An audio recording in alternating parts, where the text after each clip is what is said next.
আসছেন এখানে টিকিট কাটার জন্য সিরিয়ালে আছেন? হ্যাঁ। টিকিট পাননি? না না, সিরিয়ালে মাত্র আসলাম, দেখি টিকিট পাই কিনা, দেখার অনেক ইচ্ছা। প্রথম দিন আজকে, লেটস সি। ওনার বরবাদ তারপরে তুফান দুটোটাই ভীষণ ভালো ছিল। আশা করি বাংলাদেশের রেঞ্জটাকে উনি আরো ভালো দিকে নিয়ে যাবে, বাংলাদেশের সিনেমাটাকে এগিয়ে নিয়ে যাচ্ছে শাকিব খান, তাই জন্যই দেখতে আসা।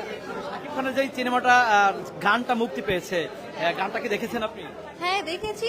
আমি বলবো গানটা ওই আগের উড়াধুরা বা আগে যে গানটা ছিল দুষ্টু কোকিল এই টাইপের রেঞ্জে না গেলেও, বাট গানটা ভালো ছিল, কেমিস্ট্রিটা ভালো ছিল। আমার ট্রেলারটা বেশি ভালো লেগেছে গানের থেকে। হ্যাঁ। এর আগে তো বরবাদ সিনেমা মুক্তি পেয়েছে, আপনার কাছে মনে হয় যে বরবাদ সিনেমা কে টেক্কা দিবে তাণ্ডব, এরকম মনে হয় আপনার কাছে?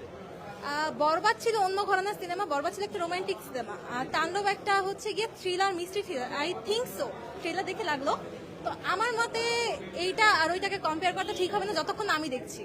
আচ্ছা, একটু জানতে চাই যে আপনি কোথা থেকে এসেছেন? ঈদের দিন গুরুত্বপূর্ণ সময় এখানে দিচ্ছেন, শাকিব খানের সিনেমা দেখতে আসলেন, কোথা থেকে এসেছেন? আমি ওয়ারি থেকে এসেছি, বাসার কাছে ছিল, ঈদের দিন বন্ধ ছিল, শাকিব খানের সিনেমা আমি কখনো ফার্স্ট ডে ফার্স্ট শো দেখিনি, এইটা প্রথম। আই হোপ ভালো হবে। সাবিলা নূরের সাথে আসলে শাকিব খানের কেমিস্ট্রিটা কেমন হতে পারে আপনার কাছে কি মনে হচ্ছে? দেখুন, কেমিস্ট্রি শুধুমাত্র একটা গানে দেখলে তো বোঝা যাচ্ছে না। আমরা যতক্ষণ না মুভি দেখবো তাদের ভিতরে কেমিস্ট্রিটা তো মুভিতেই প্রকাশ পাবে, তাদের ডায়লগ ডেলিভারি, তাদের একসাথে স্ক্রিন টাইম, ওগুলো দেখি তারপরে বলবো। তো আমরা যেটা জানতে শুনছি সোশ্যাল মিডিয়াতে যে এই সিনেমাতে নাকি নিশু ভাই আছে এবং সিয়াম আহমেদ আছে, আসলে আপনার কাছে কি মনে হচ্ছে? আমার মতে থাকবে। থাকবে? আমার থাকলে মতে কেমন হবে? থাকলে তো নিশুর সাথে একটা থাকলে বাংলাদেশের প্রথম একটা ইউনিভার্স তৈরি হবে। মনোভাব তৈরি হবে। হ্যাঁ, এবার কি জমবে? মানে বিগত সিনেমা যেরকম জমছে, মানে পুরো একটা অবশ্যই জমবে। যদি সিয়াম আর নিশু আসে তাহলে আরো বেশি জমবে। এই লেচু বাগানের একটা গানের একটা লাইন বলেন, লেচু বাগানের গান। দর্শক দেখছিলেন যে টিকিট কাটার জন্য কিন্তু এখানে দর্শকদের অনেক দীর্ঘ লাইন। আমরা একটু সামনে দেখানোর চেষ্টা করি। এখানে কিন্তু অনেক দর্শকরা আছে যারা লাইন ধরে দাঁড়িয়ে আছে শুধুমাত্র সিনেমার এই টিকিট কাটার জন্য। আমরা একটু কথা বলতে চাই ভাই আপনার সাথে। হ্যাঁ, একটু কথা বলতে চাই ভাই, কোথা থেকে এসেছিলেন একটু বলবেন? আমি আসছি রাজারবাগ থেকে। রাজারবাগ থেকে। এই যে টিকিটের জন্য কত সময় ধরে অপেক্ষা করছেন? এই তো হয়েছে 20 মিনিটের মতো, 20-25 মিনিট। টিকিটের দাম তুলনামূলকভাবে কি আগের থেকে বেশি নাকি যেরকম ছিল সেরকমই আছে? আসলে আমি সবসময় স্টার সিনেপ্লেক্সে দেখি, তো এই সিনেমা হলে প্রথম, তো এই সিনেমা হলের দাম নিয়ে আমার তেমন। আচ্ছা দর্শক, দেখতে পাচ্ছেন যে এখানে কিন্তু অনেক মানুষ টিকিটের জন্য সিরিয়াল ধরে টিকিট কাটছে। আমরা এখানে একটু কথা বলতে চাই। ভাই একটু কথা বলা যাবে? হ্যালো,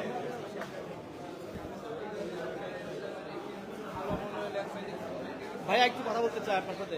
কোথা থেকে এসেছিলেন ভাইয়া?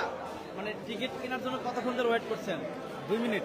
2 মিনিট। আচ্ছা, অনেক সময় দেখা যায় যে এখানে টিকিট অনেক ঝামেলা হয়, অনেক সময় টিকিটের দাম বেশি রাখে, সেরকম কি পাইছেন কিনা? বা না, ওরকম কোনো আচরণ পাই নাই এখনো। এবছর সব ঠিকঠাক আছে? বছরের তুলনায় এই বছর ঠিক আছে। গত বছরের তুলনায় ঠিক আছে। আচ্ছা, মানে টিকিটের দাম এখন কত নিচ্ছে? 300 300। গত বছর 300 ছিল? 200 ছিল, 200 কাউন্টারে 200 ছিল। গত বছর 200 ছিল, এবার 300 নিচ্ছে, তারপরেও ঠিক আছে? বাড়তি মানে টিকিট বাড়তি, কিচ্ছু করার নেই। আপু একটু যদি কথা বলতাম যে আপু কোথা থেকে এসেছেন আপনি সিনেমা দেখার জন্য? হ্যাঁ, মানে শাকিব খানের সিনেমা দেখার জন্য আসছেন? কই থেকে আসছেন? এই তো এই দয়াগঞ্জ বাজার থেকে। ও আচ্ছা আচ্ছা, আগে পরে কি কখনো দেখা হয়েছে তার সিনেমা? হ্যাঁ, ওই যে বরবাদ মুভি বরবাদ কেমন লেগেছিল? অনেক সুন্দর, আচ্ছা, এটা কেমন আশাবাদী আপনি যে এটা আরো ভালো হবে কিনা? মনে হয় সামনে। মনে হয় ভালো হবে। আচ্ছা ঠিক আছে, থ্যাংক ইউ। দর্শক দেখছিলেন যে শাকিব খানের তাণ্ডব সিনেমার টিকিট কাউন্টার থেকে সরাসরি দেখানোর চেষ্টা করেছিলাম।